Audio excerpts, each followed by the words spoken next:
హోషియా. అధిక మీదట బయలుదేవతల పేర్లను జ్ఞాపకమునకు తెచ్చుకొనకుండాను అవి దాని నోట రాకుండాను నేను చేసేదను. హల్లెలూయా. మీరు దేవుని మాట వింటే లోక సంబంధమైన దేవతలు మీ నోట రాకుండా దేవుడు చేస్తారంట. శుక్రవారం అంటారు కదా, మీరు అమావాస్య వచ్చింది అలా పోవడానికి లేదు ఆగండి అంటారు కదా, అవన్నీ దేవుడు ఆపేస్తాడు. ఇక మీదట బయలు దేవతల పేర్లను జ్ఞాపకమునకు తెచ్చుకోనకుండాను అవి దాని చోట రాకుండా నేను చేస్తాను. ఎవరికో దేవుడి యొక్క కళల విగ్రహారాధన కళలు పడతాయంట, వాళ్ళ దేవుళ్ళు వెంటాడుతున్నారంట. ఉన్నారు ఇక్కడ వాళ్ళ దేవుళ్ళు కళల ద్వారా కనబడతా ఉంటారంట దేవతలు, వాళ్ళ దేవుళ్ళు. అట్లాంటి వాళ్ళకి దేవుడు చెప్తున్నాడు, వాళ్ళ దేవుళ్ళ పేర్లను రాకుండా దేవుడు అంట కొట్టివేస్తాడంట. ఆమేన్, ఆమేన్, ఆమేన్. ఇక మీదటను బయలుదేవత పేర్లను జ్ఞాపకం తెచ్చుకొనకుండాను అవి దాని నోట నుండి రాకుండా నేను చేస్తాను. ఆమేన్. వాక్యం అనే నీళ్లతో మీరు విత్తనము వేయబడుతున్నారు. మీ నోట ఇంకా ఎప్పుడు కూడా లోక సంబంధమైన ఆచారాలు పద్ధతులు రావు. దేవుని చిత్తమైన మార్గాల గుండా మీరు, మీ బిడ్డలు, మీ సంఘము నడిపించబడును గాక. ఆమేన్, ఆమేన్. మీ సంఘం అని వచ్చేసింది ఏంటి? మీరు ఏమో సంఘాలు కొడతారా? హల్లెలూయా, హల్లెలూయా. మీ సంఘం అని వచ్చిందంటే త్వరలోనే మేము ఎక్కడికో వెళ్తాం. దేవుడి మిమ్మల్ని అలాగే దీవించును గాక. ఆమేన్, ఆమేన్. ఇక మీదట లోక సంబంధమైన ఆలోచనలు మీలోకి రావు. మీ పాత దేవుళ్ళ వైపు మీరు తిరగరు. ఆల్రెడీ మీరు అప్పుడప్పుడు తిరుగుతున్నారంటే, ఎట్లా తిరుగుతున్నారంటే పద్ధతులు ఆచారాలు కొన్ని ఉన్నాయి. శుక్రవారం, మంగళవారం, బుధవారం, ఆదివారం ఇవన్నీ ఉన్నాయి. కడుక్కోటాలు, ఇల్లు కడుక్కోటాలు. ఎప్పుడు శుక్రవారం వచ్చిందంటే కడుగుడే కడుగుడు, రుద్దుడే రుద్దుడు ఇల్లుని. మీరు కడుక్కోరా? ఇవాళ శుక్రవారం కదా. ఆచారాల పద్ధతులు అన్నీ పోతాయంట. మీకు దేవుడు అడుగు పెడుతున్నాడు మీ దగ్గర. ఫిలిప్పీయులకు రాసిన పత్రిక 4వ అధ్యాయం 11వ వాక్యం చదవండి. 4:13. నన్ను బలపరచువాని అంటే నేను సమస్తమును చేయగలను. మీ దరిద్రతను పోగొట్టేవాడే మిమ్మల్ని బలపరుస్తున్నాట. హల్లెలూయా, హల్లెలూయా. నన్ను బలపరచువాని అంటే నేను సమస్తమును చేయగలను. దేవుడే మిమ్మల్ని బలపరుస్తున్నాడు. సమస్తం మీ పట్ల చేసి పెడతాడట. వింటున్నారా? వింటున్నారా? అంటే వింటున్నారా? వింటున్నారా? వింటున్నారా? మిమ్మల్ని బలపరుస్తున్నాడు. హల్లెలూయా, హల్లెలూయా. చెప్పండి, హల్లెలూయా, హల్లెలూయా, హల్లెలూయా. దేవుడు మిమ్మల్ని బలపరుస్తాడు. మనుషులు మిమ్మల్ని బలపరచరు, కానీ దేవుడు మిమ్మల్ని బలపరుస్తాడు. చాలా ఆయన శక్తి ఏంటో మీరు తెలుసుకుంటారు, ఆయన బలం ఏంటో మీరు తెలుసుకుంటారు. మీరు సొమ్మసిల్లినా సరే దేవుడు బలం ఇస్తాడు. మీరు అలసిపోయినా సరే దేవుడు ధైర్యం ఇస్తాడు, నడిపిస్తాడు. హల్లెలూయా, హల్లెలూయా, హల్లెలూయా. ఆ స్విచ్ బంద్ చేయండి. ఆ స్విచ్ బంద్ చేస్తారా? ఆమేన్, ఆమేన్, ఆమేన్, ఆమేన్, ఆమేన్, ఆమేన్. దేవుడు మీతో మాట్లాడుతున్న మాట ఏంటో తెలుసా? నన్ను బలపరచువాని అని నేను సమస్తము చేయగలను. ఆయన మాట వినే వాళ్ళ పట్లే దేవుడు కార్యం చేస్తాడట. ఎవరైతే ఆయన మాట వింటారో వాళ్ళ పట్ల దేవుడు కార్యం చేస్తూనే ఉంటాడు. వినండి, వినండి. మీ పాత జీవితాన్ని మొదలు పెట్టకండి. దేవుని మీద ఆధారపడండి, దేవుడే మిమ్మల్ని బలపరుస్తాడు. దేవుని మీద ఆధారపడండి, దేవుడే మీకు సహాయం చేస్తాడు. వాళ్ళు పెన్ను దొంగలాగా మీరు ఆధారపడ్డారంటే మీరు ఇప్పటికి దొంగలుగానే ఉంటారు, ఫెయిల్ అవుతానే ఉంటారు. వింటున్నారా? మీ అప్పు పోవాలన్నా దేవుని మాట వినండి. అప్పులు పుట్టిల్లు లాగా ఎవరుకున్నాయి చెప్పండి, చేతులు ఎత్తండి. అప్పులు అప్పులు పుట్టిల్లు ఎత్తండి, ఎత్తండి. ఏం కాదు, సగం చేయి ఎత్తండి, ఫుల్గా ఎత్తండి. అమ్మో, హల్లెలూయా, హల్లెలూయా. మీ అప్పులన్నీ దేవుడు తీసివేసి మిమ్మల్ని బలపరచును గాక. ఆమేన్, ఆమేన్. మాకు కూడా అప్పులు పుట్టిలే, అది అత్తగారింటికి వెళ్ళిపోయింది. అదే పెళ్లి చేసి పంపించేసాం. హల్లెలూయా, నిజం. మేము నీళ్ళు తాగాం. ఏ నీళ్ళు తాగారు?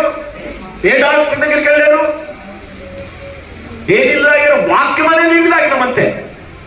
నన్ను బలపరచువాలి అని నేను సమస్తం చేయగలను, ఆయన మీద ఆధారపడ్డాం. నీ అప్పులు కావాలంటే మీ వల్ల కాదు, దేవుడే కార్యం చేయాలి. ఆమె మీ అప్పులు కావాలంటే 24 గంటలు రాత్రి మొగులు పనిచేస్తే అప్పులు పోవు. దేవుని మాట వినండి, దేవుడే దారి చూపిస్తాడు. మా అన్నకు కూడా అప్పులు బాగుండే.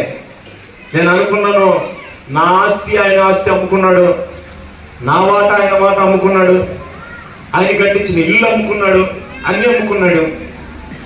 ప్రభువా, మా అన్నకున్న అప్పులు పోతాయా అనుకున్నాను. అనుకున్నానో లేదో మా అన్నకి యాక్సిడెంట్ అయింది తెల్లని. ఆ డాక్టర్లు ఏం చెప్పారంటే చచ్చిపోతారని చెప్పారు. అప్పులో ఉన్న వాళ్ళందరికీ ఇన్ఫర్మేషన్ తెలిసిపోయింది. వాళ్ళు ఏమన్నారో తెలుసా? పాపం వాడు బతికితే చాలు, మాకు అప్పులు తిరిగి డబ్బులు ఇవ్వలేదు, వాడు బాగుంటే చాలు అన్నారు. అప్పులు ఇచ్చిన వాళ్ళందరూ అదే మాట అన్నారు. మరి మీరు అట్లా చేస్తున్నారు సుమా అంటారు. అదొక కృప. మా అన్న అప్పులో నుంచి బయటికి రావాలంటే కష్టం అనుకున్నాను. ఎప్పుడైతే యాక్సిడెంట్ అయిందో, సీరియస్గా ఉందో, చచ్చిపోతాడంటే వాడు బ్రతకడం కష్టం, వాడు పని చేసుకోవడం కష్టం, వాడు భార్య పిల్లలు సాగడం కష్టం అని ఆ ప్రాంతంలో ఉన్న వాళ్ళు ఎప్పుడైతే అనుకునే ఫోన్లో ఇన్ఫర్మేషన్ తెలిసిపోయిందో, వాళ్ళందరట, అయ్యా వాడు బతికితే చాలు, వాడు చాలా మంచివాడు, వాడు బతికితే చాలు, వాడు మాకు ఒక్కొక్కరు 1,70,000-80,000 ఇచ్చిన వాళ్ళు ఉంటారు. ఏంటున్నారా? వాడు బతికితే చాలు, మా డబ్బులు ఏమి పడలేదు అన్నాడు. బతికాడు కదా, బతికాడు కదా, కళ్ళ ముందు పని చేసుకుంటున్నాడు. మళ్ళీ అప్పులు చిట్టి అంతా కొట్టేశారు. హల్లెలూయా, హల్లెలూయా. నన్ను బలపరచువాని అంటే నేను సమస్తం చేయగలుగుతా. నా మాట వినేవాడు పట్లనే నేను అన్ని చేస్తా. తీర్మానం తీసుకొని నీ మాట ప్రకారం నిలబడతాననే వాడి పట్ల నేను అన్ని చేసి పెడతా. ఆమె చెప్పండి. హల్లెలూయా. ఇంకొక ఆయనకి అప్పులు ఉన్నాయి, జీవితం అంతా అప్పులేదంట. ఎట్లా ప్రభావ, ఎట్లా పోవాలి, ఎట్లా పోవాలి, ఎట్లా పోవాలి, ఎట్లా పోవాలి, ఎట్లా పోవాలని ప్రార్థన చేస్తా ఉన్నాడంట ఆయన. ఒక ఆయన డాక్టర్ రిటైర్డ్ అయిపోయాడంట. రిటైర్డ్ అయిపోతే డబ్బు కుప్పలుగా ఉందంట. వీళ్ళు ప్రార్థన చేస్తా ఉన్నారు.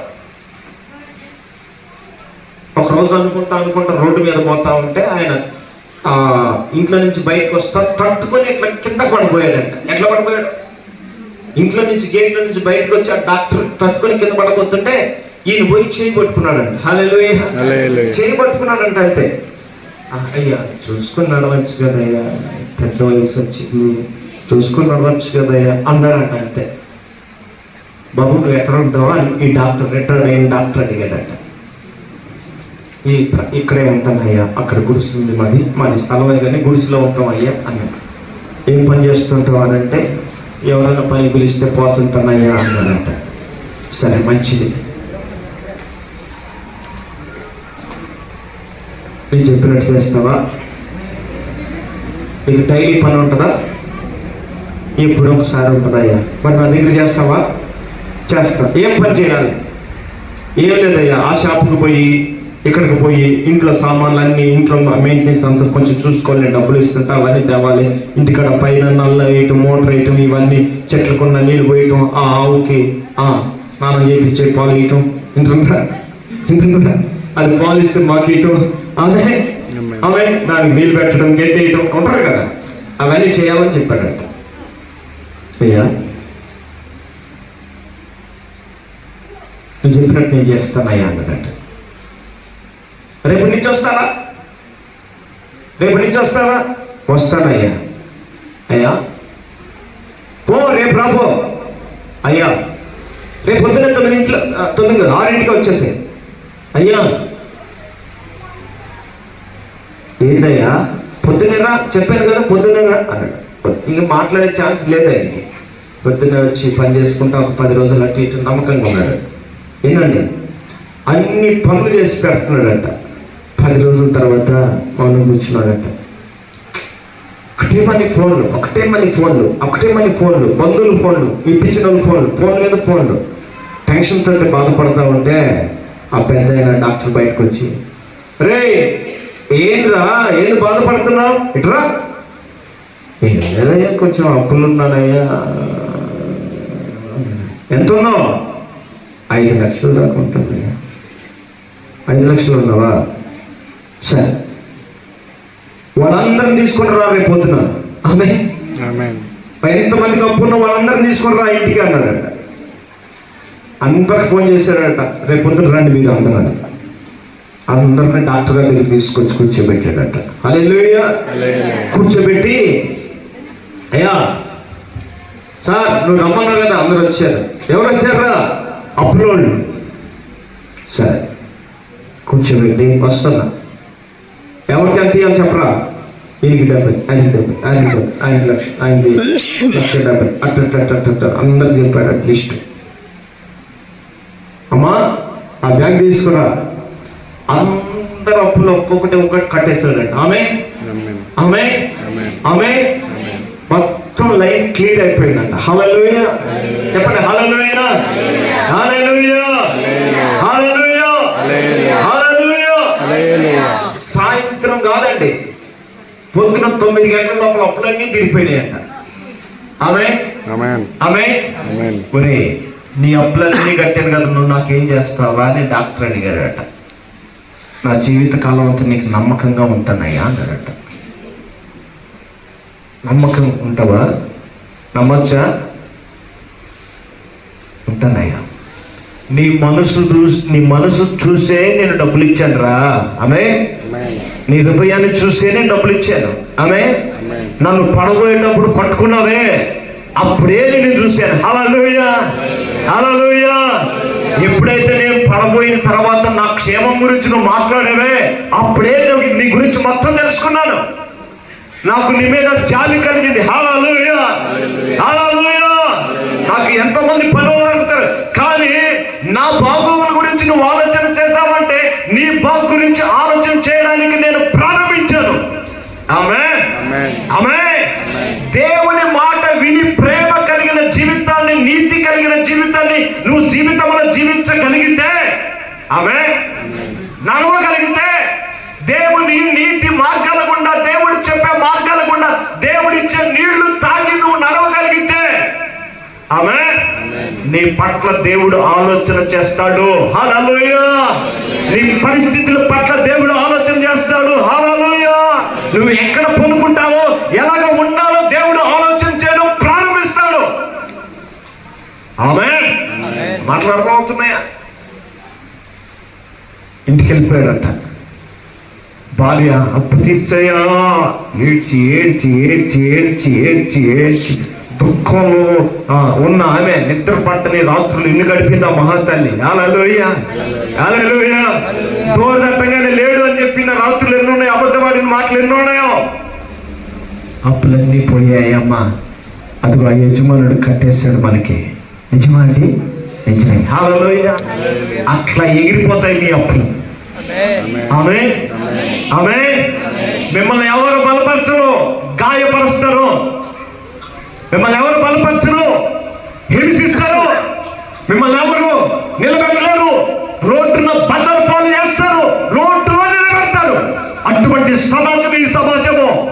నువ్వు కృంగిపోతున్నా నీ దుఃఖాన్ని చూడరు వాళ్ళు, నీ హృదయంలో ఉన్న వ్యాధులు వాళ్ళు చూడరు, నువ్వు పడుతున్న స్థుతులు వాళ్ళు చూడరు. కానీ వాళ్ళు ఇచ్చే దాన్ని పొందుకునే దానికోసమే పోరాడతారు. నిన్ను రోడ్లో నిలబెట్టి నిలువులని పొరుగు తీసి పడేస్తారు. నోటికి వచ్చిన ఇష్టమైన మాటలు మాట్లాడేస్తారు. జాగ్రత్త. ఆమేన్, ఆమేన్.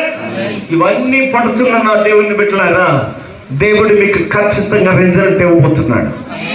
దేవుడే మిమ్మల్ని బలపరచబోతున్నాడు. నన్ను బలపరచుకొని నేను సమస్తం చేయగలుగుతాను. ఒక మాట చెప్పు, హల్లెలూయా. నాకు ఎవరు నన్ను దేవుడు ఉన్నాడని అక్కడ మోకరించు. నా పరిస్థితి ఏంటయ్యా అని మోకరించి అడగంతే. నా పరిస్థితిని మార్చిన దేవుడు నీ పరిస్థితిని మార్చడా? 7వ తరగతి 2 సార్లు ఫెయిల్ అయిపోయాను.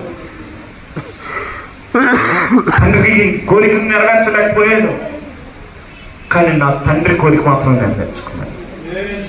ఆమేన్. మా నాన్న ఒక్కడే మా ఇంట్లో బాప్టిజం తీసుకోలేదు. వేరే విగ్రహారాధనకు వెళ్ళాడు. నాన్న నువ్వు బాప్టిజం ఎవరి దగ్గర తీసుకుంటావా నాన్న? నీ కాడే తీసుకుంటా నేను అన్నట. ఆమె